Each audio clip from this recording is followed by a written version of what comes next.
guessing that's Decimus. He looks bigger than the last time I saw him. I will hollow out your skulls and let the short ones use them as toys! Hey everyone, we're here talking about Halo Wars 2, which doesn't come out until February 21st, but I know you, Nick, got a chance to go check it out, up at 343 pretty recently, right? I did. Got to visit 343 and get my hands on Halo Wars 2. We got to see 2 new modes. We get to see Blitz Firefight, which is kind of like a horde mode, and then Blitz Multiplayer, which is PvP. Oh, okay, cool. Blitz is new to the series, right? I don't remember that being part of Halo Wars 1. Blitz is a completely new kind of style for Halo Wars 2. They claim that it's an easy way for people who haven't played RTSs or aren't familiar with it. It's a good way for them to jump in. And so Blitz is a card-based strategy game. Each player has a 12-card deck, and in that 12-card deck, you can play 4 cards at a time. And so you can build custom decks depending on what cards you have. I only got to see 2 of the leaders. There are 6 leaders total. We get to play with Atriox, who's the leader of the Banished, which is essentially the bad guys in Halo Wars 2. They're a very, ragtag group of brutes. And then the second was Captain Cutter, who's the leader of the UNSC. If you played one, you know who Cutter is. So they each have unique cards depending on what faction it is. And those cards can be played at any time depending on how much energy you have. So you kind of travel around the map, fighting over 3 capture points, and you collect energy throughout that map as well, and you play your cards depending on how much energy you have. So how did you feel about this when you were playing it? I mean, it sounds very, very different. So overall, what are your thoughts coming away after having actually played it?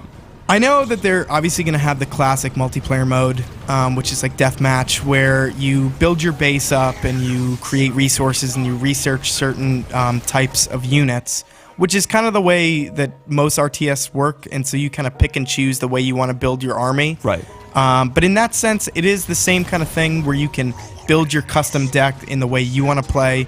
So if you want really high-powered units, you might not have, a lot of Marines, but you might have a Condor Strike, which is like the equivalent of a Scarab for the UNSC.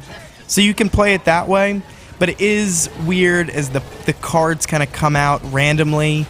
And so you don't know what card you can skip a card for 5 energy, but you still don't know what card's going to come up. So you can't plan ahead in this strategy mode as much as you can in a regular deathmatch mode. Well, you mentioned at the top that you would also play a little bit of the campaign. Can you tell us about what you saw of the campaign and how it ties into the original game? So first and foremost, for those of you who played Halo Wars 1, it was confirmed by managing editor Kevin Grace at 343 that Halo Wars 2 picks up where the legendary ending left off on Halo Wars 1.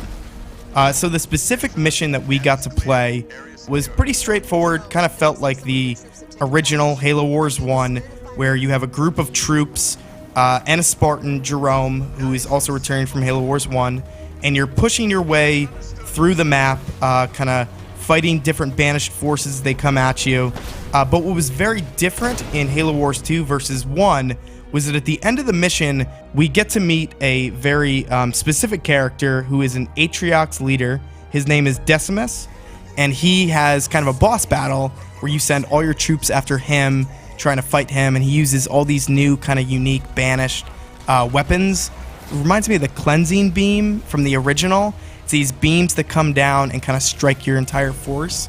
And so you fight him, and when you defeat him, he goes away, and obviously there's so much more to that I'm sure that went on, but we didn't get to see the cinematics and whatnot. So that's cool that there's a lot of lore to dig into, though, that there's a lot going on, that they're really leveraging the Halo franchise. Yeah, but it felt like the classic Halo Wars 1 style of campaign, with a little bit of a twist with that kind of boss at the end.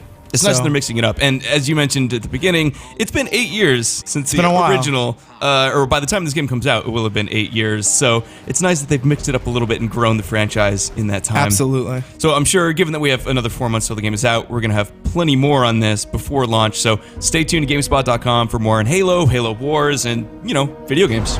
Humans! Stop them or Decimus will have our heads! Look what we have here. The Banished have been collecting supplies. Collect what you can. We're going to need all the help we can get.